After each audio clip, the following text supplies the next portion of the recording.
Avec la généralisation parfois un peu outrancière du télétravail, je crois qu'on a oublié que le bureau était avant tout un espace de justice sociale et que ça permet de donner à chacun les bonnes conditions de travailler. Le fait de passer soit en tout télétravail, soit de considérer que c'est un passage obligé, c'est probablement une forme de fracturation nouvelle du corps social parce que vous avez plein de gens qui n'ont pas les conditions pour travailler correctement et probablement également qu'en filigrane, les hommes et les femmes à ce petit jeu du télétravail ne seront pas logés à la même enseigne.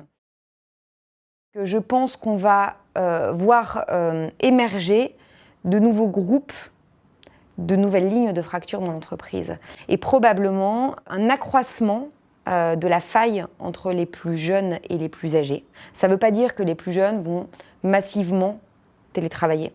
Bien au contraire, quand on a fait l'étude d'introspection du monde du travail chez les Bosons, on s'est rendu compte que la jeune génération en particulier appelait de ses voeux au fait que l'entreprise redevienne un lieu de fraternité, avec la qualité du lien social partout. Il y a deux risques majeurs qui sont reliés à la période que nous sommes en train de vivre. Le premier, c'est le désengagement. Et le deuxième, c'est l'isolement.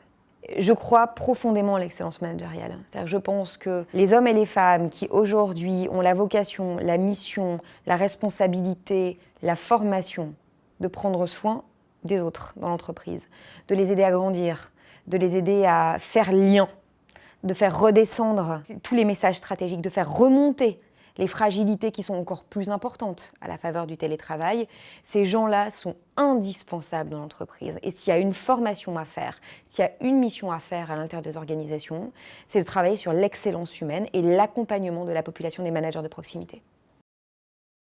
Il n'y aura probablement pas de retour en arrière sur un certain nombre d'acquis à la faveur du confinement, parmi lesquels le management par la confiance d'abord, le contrôle après. Et le passage d'un management présentéiste à un management où, en distanciel, on fonctionne par tâches et par résultats. Et ça dessine quand même un idéal de méritocratie managériale qui est intéressant. Les remote compagnies ont toujours existé, je pense qu'elles existeront toujours. Est-ce que ça va considérablement se développer dans les années à venir? Je ne le crois pas. Je crois que très rapidement, en fait, le besoin d'appartenir à une belle boîte où on ressent du lien de qualité avec les autres, il devient très important. Le fait d'aller se ressourcer dans des lieux totems, des lieux iconiques, c'est aussi super important. Travailler H24 de chez soi, c'est horriblement fatigant. Et vous avez des neuroscientifiques qui ont fait des études là-dessus, qui montrent qu'au-delà de 2 jours de télétravail par semaine, vous créez une charge mentale qui est extrêmement lourde sur les épaules des travailleurs parce qu'ils n'ont plus de repères sur ce qui appartient à leur vie personnelle et ce qui appartient à leur vie professionnelle.